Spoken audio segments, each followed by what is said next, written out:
All right, let's get started with this. Hi, I'm Tony, and this is the Jeep Talk Show Roundtable. I just want to mention to you guys, we do this every week, and you're always invited. I got a message from Greg Nickel, the guy I'm doing the Tuesday flagships with, and he goes, "You're going to kill me." He goes, "I'm so sorry, I'm not going to be able to make it tonight." I said, "Man, don't worry about it."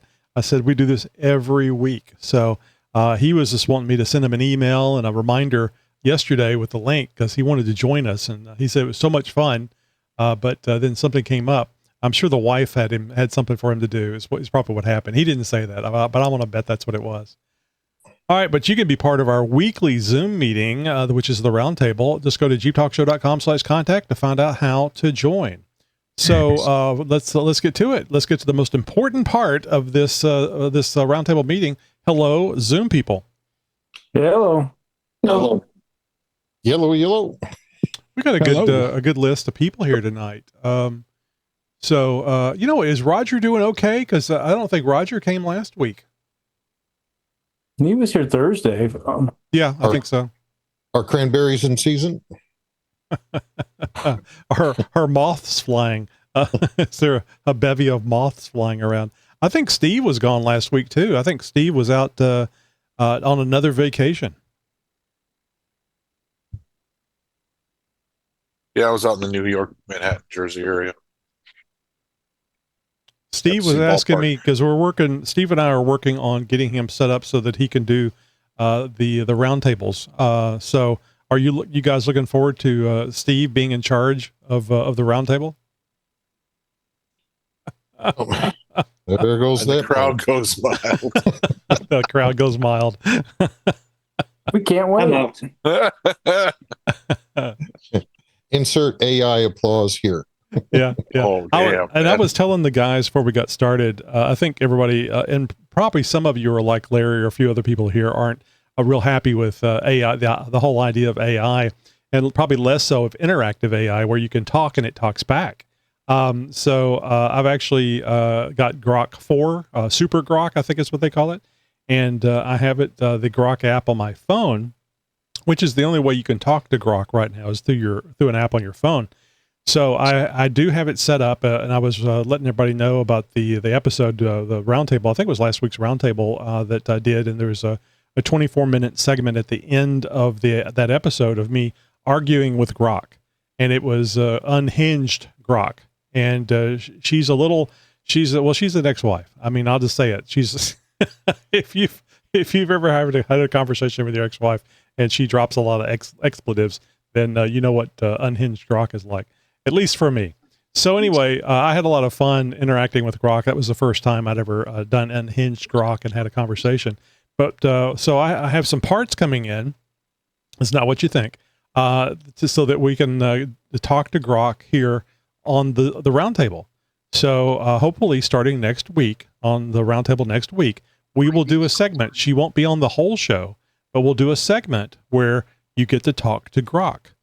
And it will be unhinged Grok. We may change it around, but I definitely want you guys to talk to unhinged Grok because it is hilarious.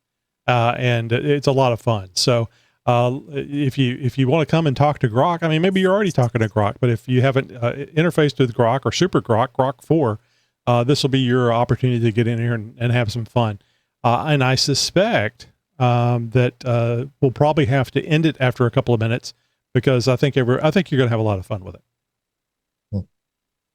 When I can send Grok a picture of the pattern on my when I'm doing my gear change, and it tells me exactly what shims to put where. Wouldn't that be nice? See, now we're talking. You're talking. Yeah, you're talking. You're thinking it through. And with the right robot, you get to sit there with a beer and say, "Hey, did you torque that nut?" Well, you say that about your shims. Perplexity. I swear, at least ask it or propose that question and see what it gives you as feedback. Because I think you will be highly impressed. There's one thing, the downside, and this really kind of goes back to Star Wars, where Luke was telling the bots, he was kind of giving them a hand motion to like stop talking. Grok will not shut the hell up. I mean, it goes on and on. It answers very thoroughly. So if you remember Star Trek: The Next Generation, and Data would get on those rants, and the C-3PO would get on those just going on and on. It amazes me just how accurate 1976 was about robots. It's called an off button. But you might miss something good. Yeah, doubt it. Anyway, I really appreciate you guys showing up tonight. Looks like we've got 14 people on. Glenn just joined. Probably can't even hear us yet. And a couple of names that were relatively new last week that have rejoined us this week. So thank you for joining us. And I'll mention to everybody out there, including the listeners, the viewers, that invite your friends, get them to come on in here and join us, because it's a lot of fun. All right, so Greg Nichols and I, on the flagship episode on Tuesday, we talked about trusses, gussets, and armor, and I figured we could continue that conversation with you guys, kind of like we did last week when we were talking about other axle options that Greg and I had talked about. So I'll just throw it out there, and if anybody would like to talk about, do you have a truss? Are you thinking about getting a truss? Where's Kevin? Kevin has all this shit all over his Jeep. So we're not going to be hearing from him right now anyway. So how about you, Larry? Any trusses, gussets, or armor? Yes. So I have the Artec trusses on the front and rear of my JL. And I think on a JL, I think it's really key for that, especially with the that cast section where they do the that axle disconnect. I know there's been a lot of issues with it breaking there. Mm-hmm. Help stiffen that area up with that truss. I think that's key. Have you done away with that disconnect? Have you replaced the axle with a solid axle and just put a plate there to block that thing off? No, I still run that. I've not had an issue to block it off. I haven't broke the axle yet. I'm obviously not trying hard enough, but the key thing there was keeping it from breaking in that area. The front and rears both trussed, and I run the aluminum belly armor under it. Mm-hmm. How difficult was it to trust it? I'm assuming you did that yourself, did all the welding and stuff. So you removed everything out of the axle, I would assume. Heated up the cast iron portion of it. Yeah, the big thing is heating it up. It's all about the post heat and the heating afterwards, right? So once you heat it up, get it to a good stable temp, weld it, and then wrap it up in a blanket, and then let it cool slow so that those welds don't rip out or crack. Mm-hmm. Are you able to tell by looking at it that it was? I mean, I know you do quite a bit of welding, but if somebody was doing this, they've done some welding, but they're concerned about getting on there correctly. Is there something you can look at and tell that you've done it right, or do you have to run it and find out later if it's going to crack? Well, for the most part, I mean, if you can look at the weld, you see that it, at the edges of the welds called the toe of the weld. You just look to make sure that's not humped over or dug in too bad. And the big thing with the cast iron is you definitely need plenty of metal in it when you're welding, right? You need a fair amount of deposit of the weld wire, otherwise it will end up cracking on you when it cools. Mm-hmm. Is there a special type of weld wire you use for that? No, I use just a standard ER70, rod, just a standard welding rod, right? I personally have a problem when I try to TIG weld over that cast because I can't get enough wire into it. But if you're MIG welding with the standard wire, just keep it hot, right? And then let it cool slow and you'll be fine.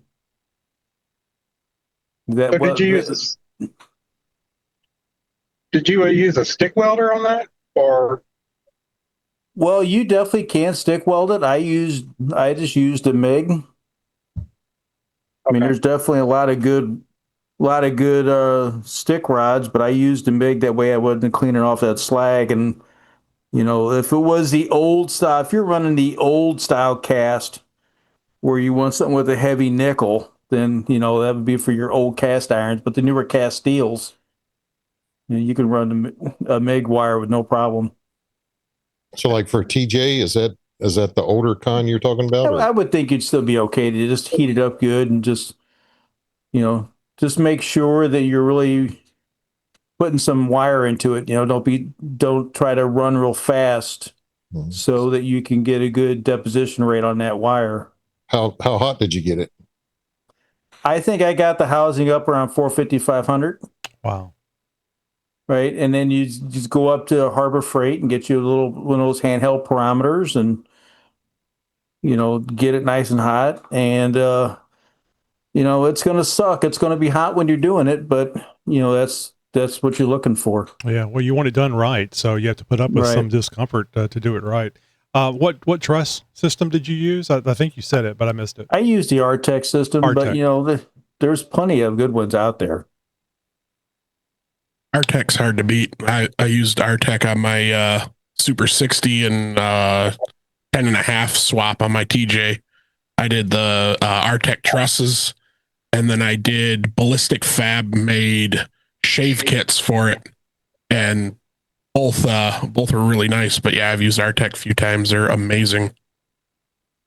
Yeah, it's all about the prep, right? You want to go through and make sure you give it a good grind on the tubes and the housing, get that outer scale off of it, and so you get good penetration, and just take your time. So you guys, especially you guys that have the experience, I don't see any reason why you would not want to truss something, truss an axle. It's good, relatively cheap insurance, I would think. You don't want to get out there and have, especially that front axle split on you if it's a JL or a JT. Like I said, it's just good, cheap insurance to make sure you don't have any problem. I mean, I guess the only reason why you wouldn't want to truss is if you didn't take it off road. Yeah, I mean, I think probably the biggest downside would be the weight, but even then, that unsprung weight's probably actually good for you. So lower center of gravity. Yeah, exactly. Lowers the center of gravity, and yeah. I did mine because it was much easier. I had when I 4-linked the rear end, I triangulated the upper links, and the truss gave me a nice flat spot to do that. So that makes sense. It kind of there was really no reason not to. Same with the front. It gave me a nice, good flat spot for that upper third link. And it's unlikely that the other people at the mall will have a truss system. Oh, and you can put lights on them too, can't you? You could put little LEDs on the truss. Oh, that's a good idea. Yeah. Have you already started looking for a truss system for your TJ, Rick? I mean, it's one of the things that this possibility. It just depends on which axles I pick. If I go with junkyard or if I go with aftermarket, I probably won't. But if I go with junkyard, I probably will. I didn't think you were going to change from those 44s, those Rubicon 44s. I thought you were pretty well set. That's this version of the micro Jeep. Eventually, it'll have tons and double triangulated in rear and 3-link in the front and all that. But that's after I do the 15-inch stretch. So yours is going to wind up looking like Nicole's YJ. It's taller than she is. I'm still doing a low center of gravity build. So, that was my other question with the trusses. Do you run into any clearance issues when, as far as up travel? Not really. I didn't. I'll say on mine, I didn't either. I mean, if it's all made pretty much, places like Artec and all of them, they're all set up so that they'll stuff in there fairly well, right? Unless you're going to totally custom it, then you might have some issues, but they've all done the engineering work for you. The other thing too is it glues your tubes in a little better, because I know for a while there were some issues with the tubes coming out of the pumpkin, right? That plug well would come out of the I've seen that on some of the JLs, and you run a bead around a tube in the housing, and then when you put the truss over it, it helps keep everything glued together. So you also eliminate that issue of the tube coming out of the housing. Yeah, that was a huge problem on the old AMC 20s, if I remember right.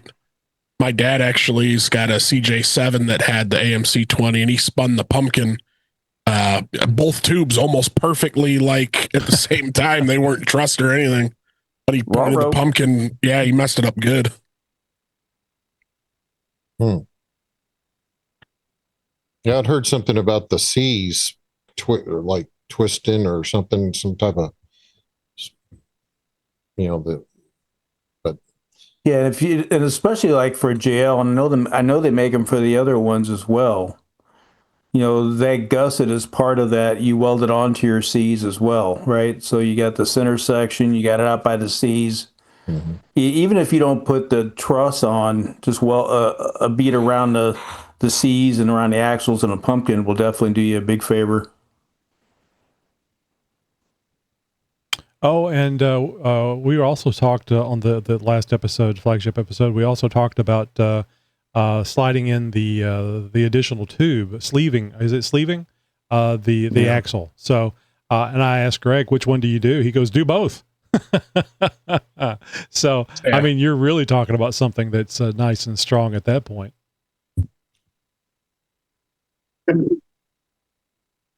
So when I put my Ford 88 into the back of my TJ, I had to truss it. I used the Artec truss. There was another kit out there, but I'd always heard about the Artec, so I was like, let me go with that. And had a friend of mine stick welded on there, and he was like, you want to weld the tubes? I'm like, yep, sure, weld the tubes too while you're at it. Mm-hmm. He was a really good friend because he only charged me a 6-pack of Lipton iced tea to do it. Wow. There you go. That's a good deal. Oh, yeah. You sweat that much out. Yeah, I didn't end up sleeving mine. Yeah. Well, I think the way Greg said, he goes, you got to take it, if you're doing it right, you take everything out of the axle anyway, because you really don't want to heat up the seals and everything else. So if you got all that stuff out, put the sleeves in, drill the holes, put the sleeves in, plug weld. And I like that idea. I guess the only downside to that is it's kind of like the term polishing a turd. Like if you're going to build up a Dana 30, at some point you can do so much to that 44 or even a 30. I'm sorry, polishing a 35. Dana 35 is called polishing a turd.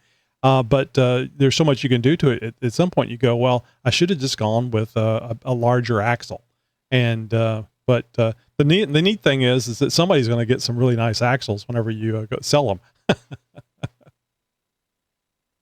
I'm thinking I'll probably sleeve the 44s when I do the re-gear, because I'll be going up to 38-inch tires here pretty soon. So those are heavy mugs for the 44. Mm-hmm. You're probably looking at gusseting the C's as well, right? I'm trying to remember if I've got the gussets, and I don't remember. Nope, I had not put the gussets on yet, but I've already got the Barnes. I've got the Barnes gussets. Mm-hmm. Has anybody done the gusseting? I'm thinking that none of that is cast iron, right? It's all, well, maybe it is cast. I think it's cast steel, a lot of them. Yeah. Yeah. So you have to wind up doing the same thing, heating up the C so that you can burn in the gusset, I would assume. I'm not like a expert welder or anything by any means. I can make stuff stick together. That's about it. Mm-hmm. The way I understood it, it's not as important as like cast iron. But I think I'd probably heat it up anyway. I think that's a safe thing to do regardless. That's somebody may know better than me. Larry, did you gusset your C's on your axle? Yeah, so when it was all hot, it's going to be, you might as well get all the misery done at one time, right? Just that's what I'm thinking. Welded the C's in and the center section all at the same time. That way ain't got to take it all back apart either. Right. It's kind of like doing a differential gear upgrade. If you don't already have lockers, that's the time to do both those things: change gears and put a locker in. So. Yeah, but here's the thing with I can't speak for the other models, but I know for the JLs, when you do that, you're also going to have to replace your ball joints, because when you heat up that ball joint, those nice plastic spacers that are in that ball joint are going to go away. Oh, it sounds like a good time to get rid of that crap anyway. Yep. So press out the ball joint, heat it up, do all your stuff, and then push in a new set of ball joints at the same time. Does the gusset on the C go front and rear, or is it just one side? Top and bottom. I thought it Right, went on so I thought it went on the outside. I'll have to look at it. I haven't seen that in a long time. If you're looking at the C being vertical, it's vertical, right? Just how you would see it in the vehicle. There's a gusset you weld on the top side, and there's one you weld on the bottom side of the tube. I'll have to look at that because I remember it being like around the edge of the C portion of it. So I'm obviously remembering wrong. It might be the kit I used from Artec. That's how it was. Now, it's not to say the other ones aren't like what you're describing, right? Mm-hmm. Well, the whole idea, and if the people here that don't know what the gusset is for, the whole idea is to keep the C from bending, either bending in or out because of the additional size of the tire or wheel that is pushing it, especially when you're off road. That's usually when it happens. So that just shores up that thing from moving on you and changing shapes. Or when your Jeep gets nice and heavy, some of us own a 6,000-pound JL. Wow, Yeah. whose fault is that? That's a good idea. Yeah. Hey, don't be shaming. I know. Don't be shaming. He's jelly, as my wife would say. Well, the Duke of Complex. You're only my teenage daughter. They're hating until they're the beneficiary of you having that tool with you. I always invite Larry along just so I have a trail welder with me. A trail welder and snacks. That's two key things. All right, so let's see if anybody has any more questions about trusses or gussets. I think we've covered that. What about armor? You said you got armor on yours, Larry. It's I believe you also said it was Artec. What are you protecting? Is it the entire bottom of the Jeep, pretty much, or is it specific? So the bottom, I run the Quadratec, the aluminum. I run the engine, the engine, the transmission section, the transfer case. I need to put the gas tank skid on it. So, well, there's Henderson. Try to save a little weight where I can. I stopped sending Henderson messages about the roundtable because he just ignores us. Yeah, you stopped sending them like months ago, so I forget all the time. Stuck's getting old. He's busy. He's so busy all the time. So, Greg, who do we use if we want to truss an axle? Who do you recommend? There's a few out there, but Artec is kind of cornered that market for quite some time. It looks like it's pretty inexpensive. I don't have my glasses on, but it looks like it's around $150, $160 for a truss. If it was just that expensive to install it. Yeah, you'll probably pay more to have a quality labored person put it on, but no, they're good quality. So I like the Artec ones, and I know there's a few other companies that make them, but it's always been good quality. I just think 90% of people who put trusses on have no need for them. Oh, interesting. So I was just saying earlier that to me, not knowing anything about this stuff, bringing it up on the show just so we all can learn, that I can't see a downside a downside to trussing an axle. And the only thing it would be is if you don't take it off road. Or having the wrong person put it on is just as bad. Oh, true. Because when you're welding them on, the heat from welding causes massive things to move. In fact, if you look at like a lot of factory axles, they'll have a 3 or 4 inch weld on them, and that 3 or 4 inch weld is to straighten the axle tube. So when you're welding a truss on, if somebody starts at one side and just goes ham, they can actually bend your axle beyond repair, welding the truss in place.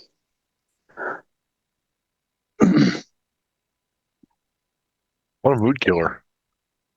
It's a good cautionary tale. I mean, you don't want to wind up with a taco axle and a truss.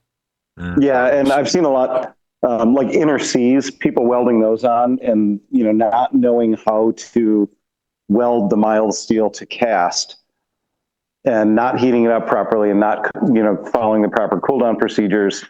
I've seen people weld inner C's on and then wonder why the tire is now like an inch out of plumb, because it'll warp so bad.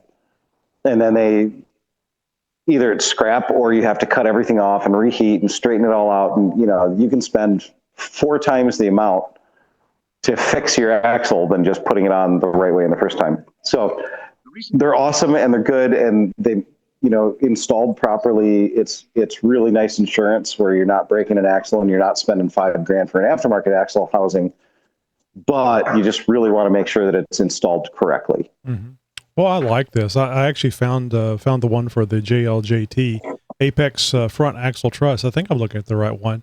120 or $121, and just find somebody that won't charge me more than $120 to install it. It'd be perfect.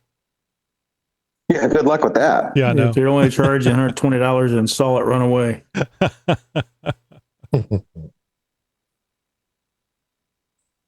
Yeah, that's a nice looking one. Is that what you have, Larry? The JLJT Apex front axle truss? I used Artec. That's what I'm on. Okay, you say Apex. That's well, it's on the lines. It's on the Artec site. Okay, then yeah. Yeah, that'd be nice. So, do you need to truss front and rear, or would you go front first? Usually, it's the front first. The rear axle is inherently stronger than the front, mm-hmm. but you can do both. I haven't trussed a lot of rear axles. Usually it's the front because the front takes more abuse when it's slamming into things. But I mean, honestly, put your money where your mouth is and do whatever you want. It's your Jeep. Mm-hmm. Yeah, I think it's a great idea. So for the armor, do you guys, anybody using armor like on the lower control arms, or I don't know where else you could armor an axle except for the lower control arms, the mounts that hang down. I got the rock hard on the control arms. You do a pinion guard. Yeah, that's true. Yeah, pinion guards. I've got an oil pan guard, or what I don't know what you call it. Diff covers their armor as well, right? True. Right? Do you guys have the lean towards a specific cover? I think Rough Country, I was really impressed with the Rough Stuff diff covers. Those things are just amazing to me. I got those on the XJ. I do a lot of research on your diff cover, because the wrong diff cover can create a massive amount of cavitation and actually cause premature gear wear and premature oil wear. I think there's a couple of companies, Banks even has a YouTube video that shows what happens with the wrong type of cover. They actually do a clear cover so you can see what happens to the oil.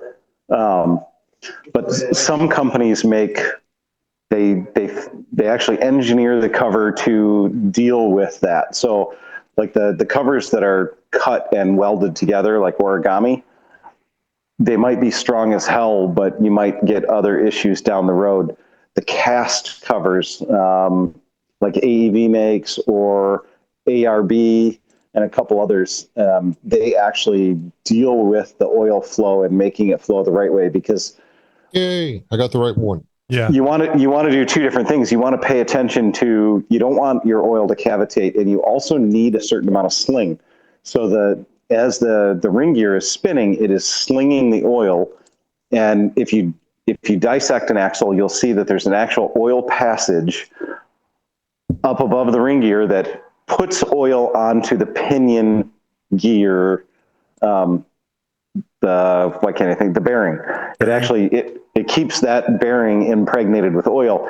And if you put a diff cover on that's like cut up origami, you might be slowing down the amount of oil that's going to that pinion bearing. So there's actually a really cool science about diff covers. So, do a little research before you buy a diff cover. Some of them are amazing, right? The ARBs are really nice because they've got a dipstick and they've got different fill and sight lines and other things. And even AEV, they built some really, really nice ones. And I think that they still do. I think the ARB is probably the best one on the market for a long time. I'm sure somebody's knocked them out of the park by now, but don't skimp out to save a few bucks, and the weld it together yourself. But like the DIY ones, even if you're a great welder, you might be causing issues with the sling of that oil, and now you're going to have other issues down the road. Right. Yeah. ARB is what I was planning on going with, primarily because it's red. You can get them. Yeah, I knew that was coming. Yeah, that was coming. Yeah, who cares about the dipstick, and who cares about the fill lines and all that? No, it's red. It's red. Yeah. Priorities, man. Like the track bar that's still sitting upside in this house for the rear. Well, and also something else that you got to be aware of when it comes to the aftermarket ones is where the fill hole is, because the rule of thumb was always to bring the oil up to the bottom of the hole.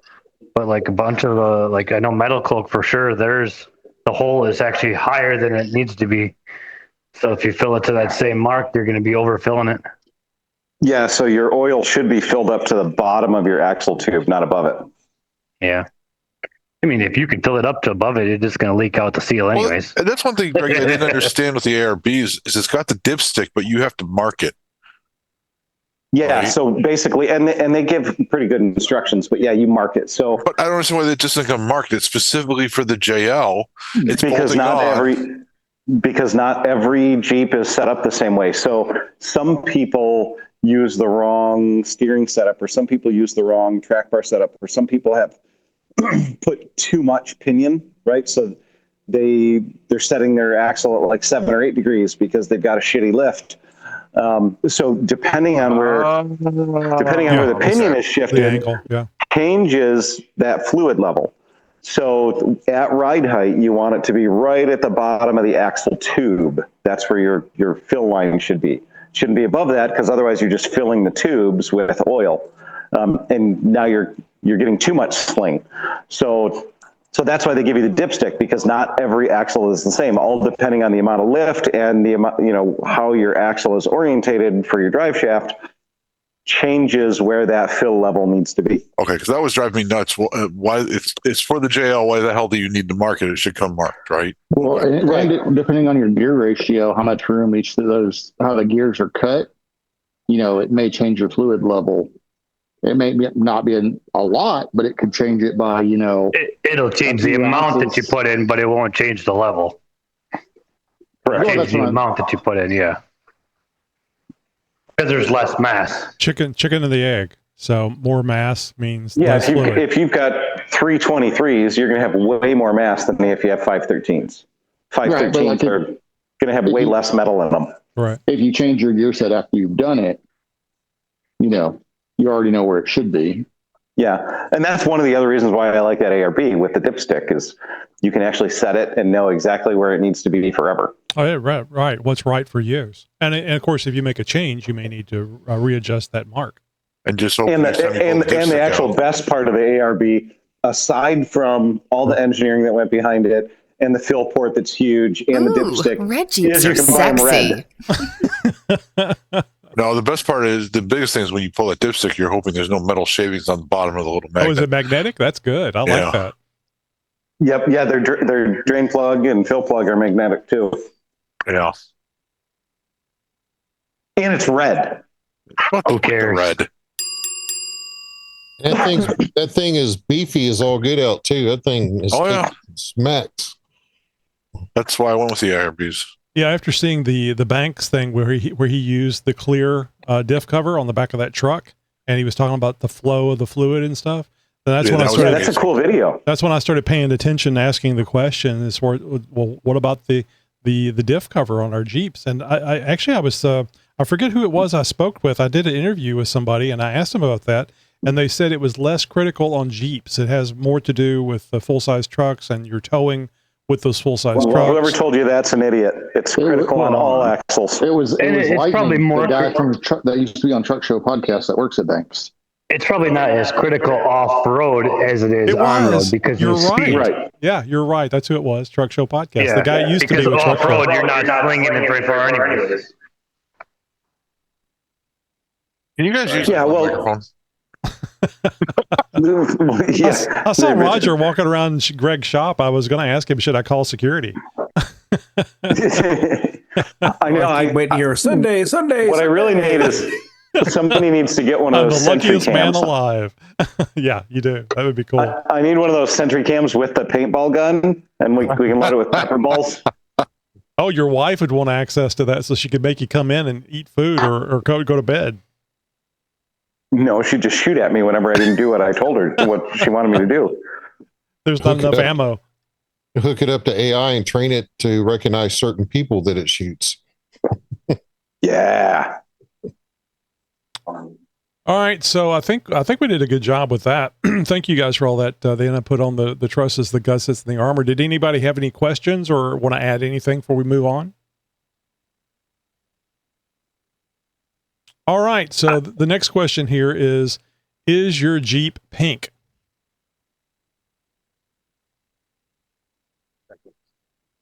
Everybody is stunned.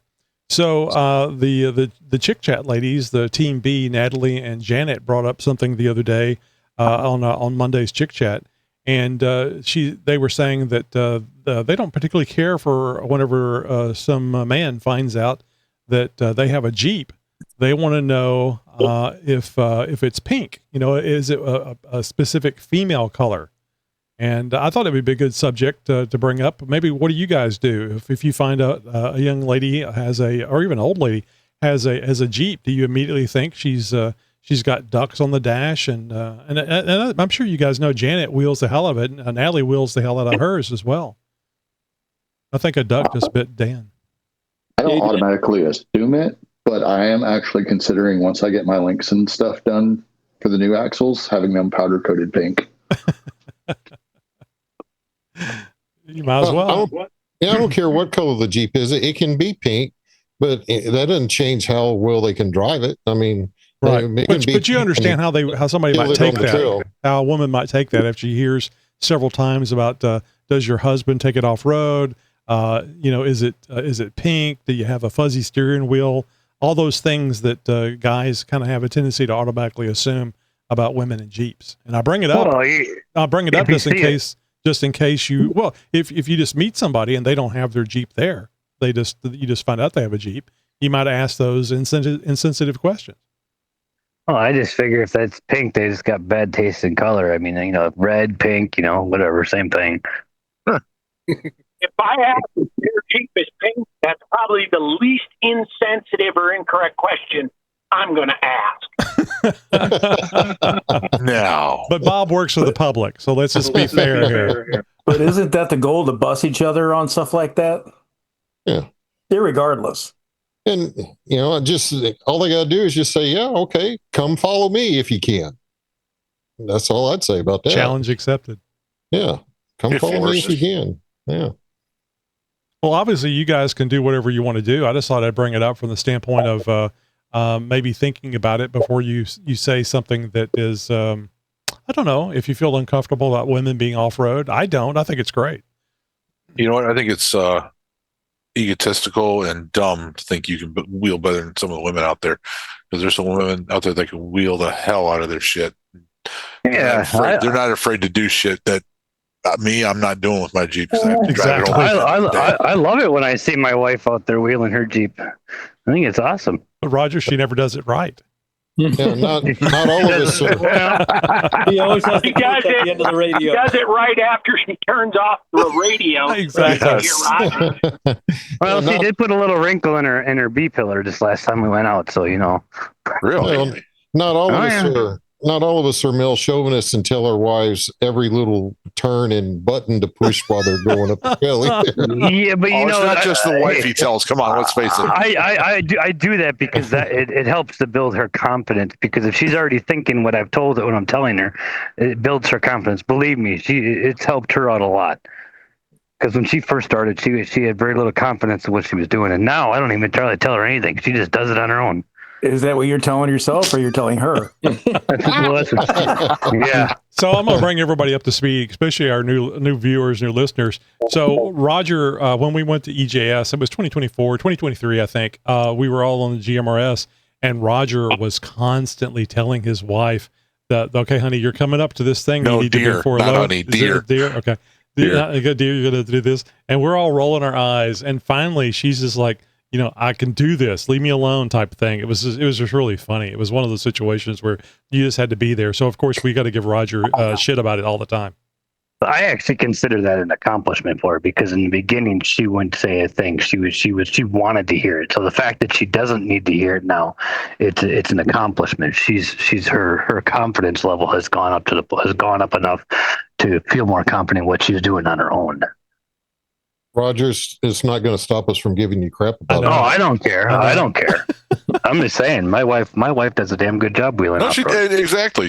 Oh yeah, perfect. Yep. She's great at what she does. That's why I would never sit there criticize a woman, because Jess is. She's doing shit now with her Jeep that I won't do with mine. It's just funny when Roger gets in trouble over the radio in public. It's so we can all hear. It's just hilarious. Well, that's an everyday affair. I'm used to it. Yeah. If the day ends in Y, I'm in trouble. So obviously, like I said, you guys can do what you want to do, but one of the reasons why we have a Chick Chat episode on Monday is so women can talk to women. It's not just for women. Men can listen and men can be on the show as well, but it's women running that episode, because men have a tendency to be a little critical. And even whenever you think you're joking around, it can be viewed as being critical. So next time you run across a lady with a Jeep, treat her like a man. Give her, ask her questions. Ask her what she did. What the gears and diff, and don't give her a roll of the eyes or something if she doesn't know the answer to the question. We're all learning, and it was all new to us at one point. So you may not know what the gears are in your differential either. Yeah, I think you hit a point there, though. Everywhere we go, even if Nicole's driving the Jeep, it doesn't matter what Jeep or where we are. They always, men or mostly men, they're always look at me and go, "Oh, that's a nice Jeep you got."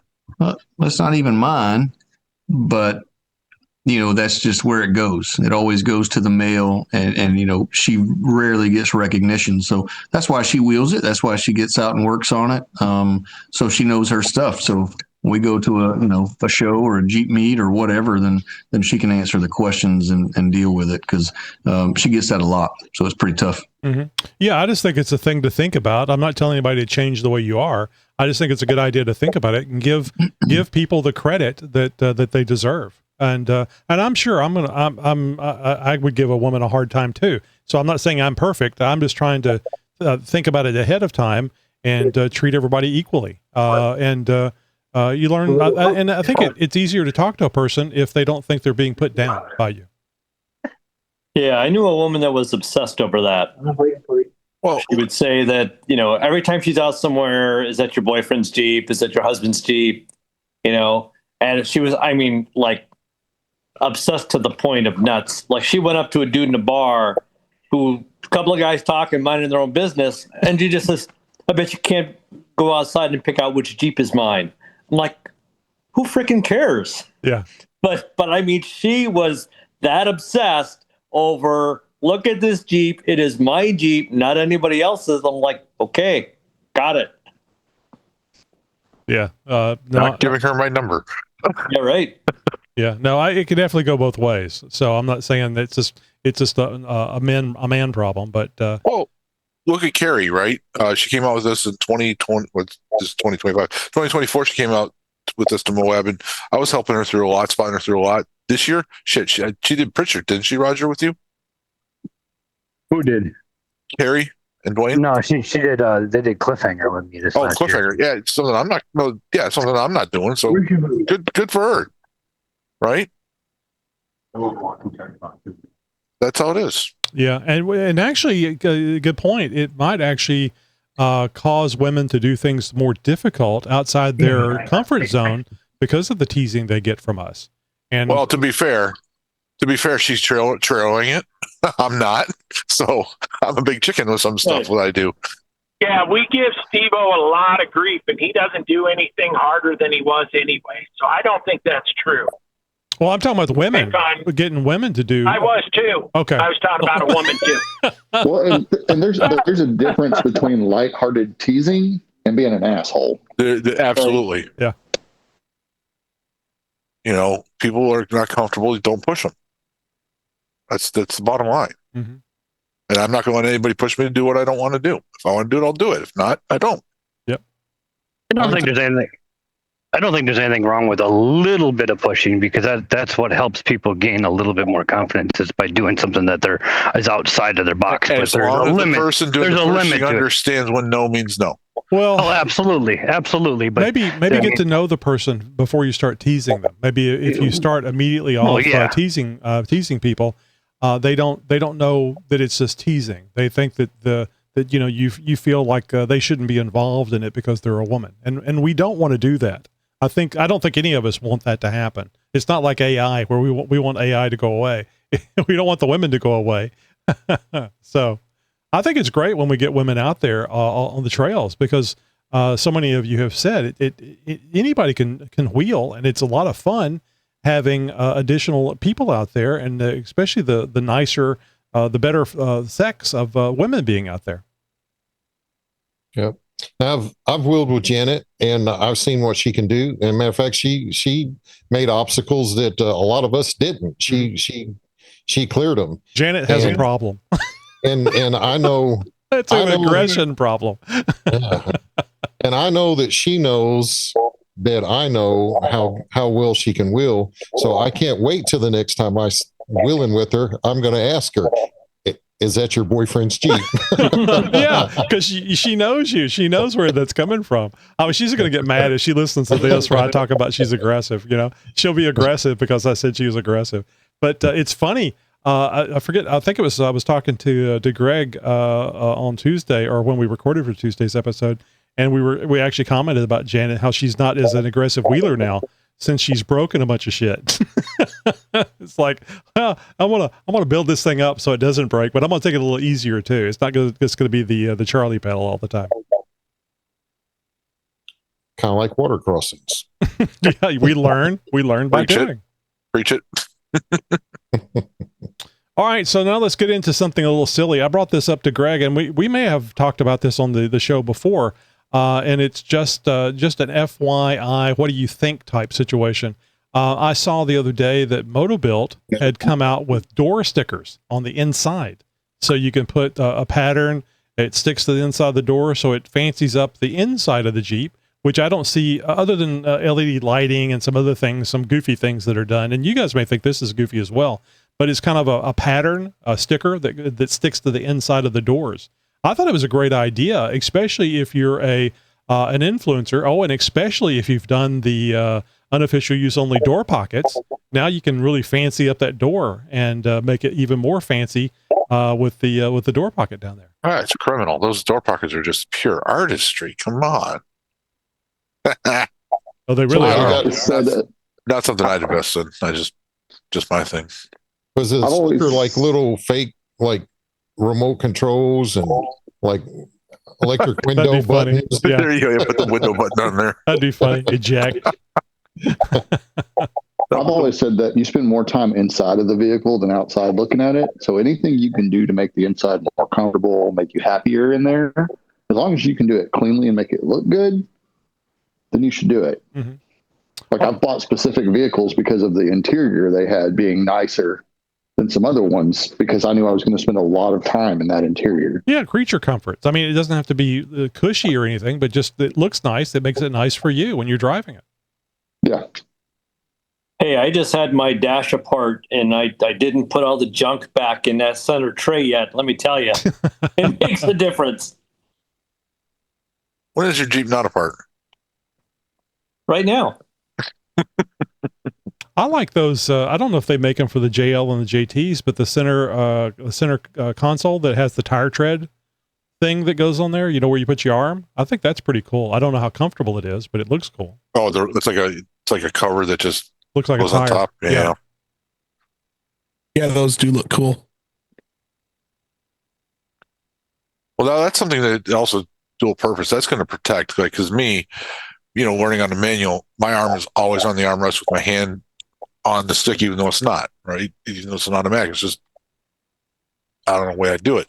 And you'll notice on all my cars that armrest, it's wearing right in that spot. So that's protection. That's something I would do. Well, I mean, if you work on your Jeep too, cosmetic, you can get that center console really dirty because you may have grease and stuff on your arms.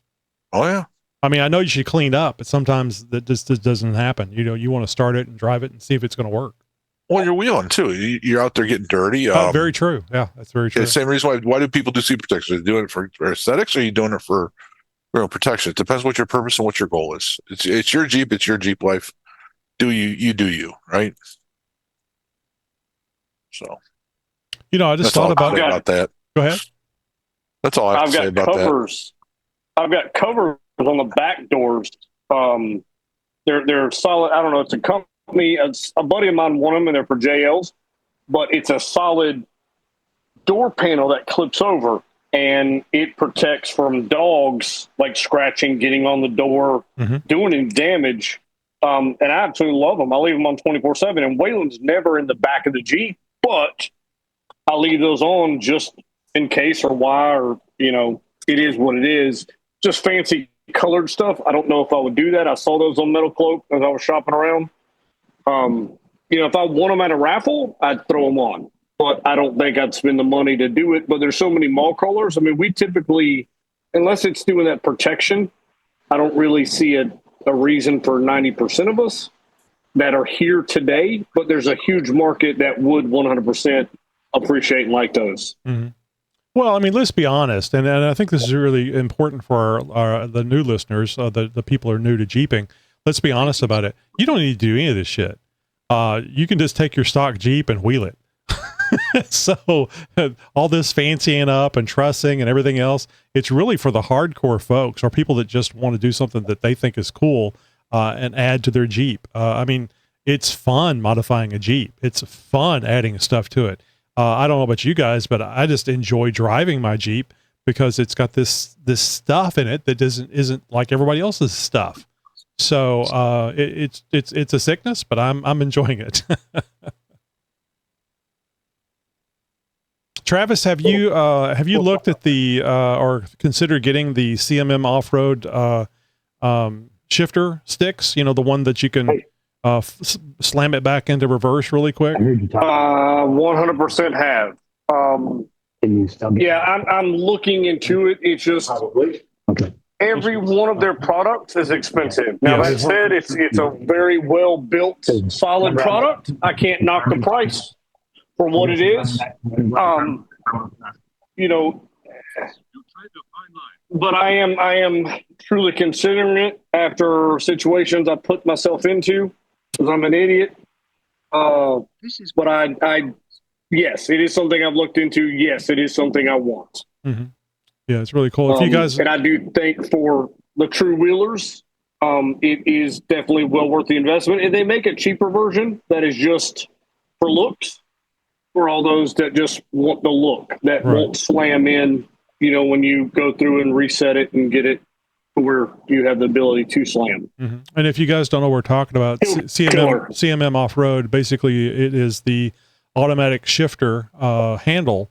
It kind of looks like a Top Gun thing, which I'm sure that was on purpose, but you can, it has a little adjustment on the side so that if you turn the adjustment, it allows you to go from drive to reverse very quickly.